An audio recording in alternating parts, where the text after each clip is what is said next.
Big boss എന്ന് പറയുന്ന ഷോയോട് നീതി പുലർത്താത്ത ഏഷ്യാനെറ്റിന്റെ തലപ്പത്തിരിക്കുന്ന ചിലരുടെ നെറുകേടുകൾ വളരെ കൃത്യമായിട്ട് അറിയാവുന്ന ഒരാളാണ് ഞാൻ.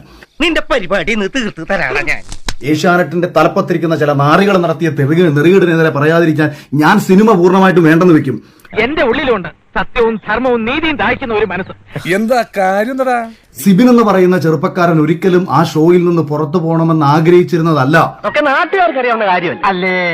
സിബിൻ എന്ന് പറയുന്ന ഒരു ചെറുപ്പക്കാരനെ ആ സീസണിൽ നിന്ന് പുറത്താക്കാൻ വേണ്ടിയിട്ട് നാറിയ കളികൾ കളിക്കുകയും വേണ്ട മോനെ, നമ്മളായിട്ട് വഴക്കിനും വക്കാണത്തിനൊന്നും പോണ്ട. അങ്ങനെ വിട്ടാ ശരിയാവില്ല. അവനെ വിളിച്ച് ഭീഷണിപ്പെടുത്തുകയും അവനെ മാനസിക രോഗിയാക്കി ചിത്രീകരിക്കാൻ ശ്രമിക്കുകയും ചെയ്ത ഇവന്മാർക്കെതിരെ പിന്നെ പ്രതികരിക്കണ്ടേ? എടാ ഷാജി, നിന്റെ ചീപ്പ് ഷൈനിങ്ങിന് നീ എന്നെ കുരുതി കൊടുത്തില്ലടാ. ചെയ്യുന്ന നാറിത്തരത്തിനെതിരെ പ്രതികരിച്ചിരിക്കും. ആണുങ്ങളായാൽ ഇങ്ങനെ വേണം. അത് ഏഷ്യാന്റെ തലപ്പത്തിരിക്കുന്നവരാണെന്നുണ്ടെങ്കിലും മനുഷ്യനായ കുറച്ച് മാന്യനൊക്കെ വേണം. അല്ല, ഇനി കേന്ദ്രത്തിന്റെ തലപ്പത്തിരിക്കുന്നവരാണെന്നുണ്ടെങ്കിലും കേരളത്തിന്റെ തലപ്പത്തിരിക്കുന്ന ജാക്കിക്ക് ഒരേ മൈല. ഇമാതിരി പുഴുത്തു നാറിയ ഒരു ഷോ 50 ദിവസമായിട്ട് ഈ സമൂഹത്തിൽ ഈ ഷോ ഇത്രയേറെ നെഗറ്റീവായി പൊക്കോണ്ടിരിക്കുമ്പോഴും മോഹൻലാലിനെ പോലും പറഞ്ഞു പറ്റിച്ച് ഇതെന്തോ മഹത്തരമാണെന്ന് കാണിച്ച് വീഡിയോ ഇട്ടേക്കാണ് 50ാമത്തെ ദിവസം. എനിക്ക് വിശ്വസിക്കാമോ? 100% വിശ്വസിക്കാം. മണ്ടൻ, മരമണ്ടൻ. ഈ ചെറുപ്പക്കാരനെ പുറത്താക്കിയിട്ട് അവനെ വിളിച്ച് വരട്ടുകയാണ്.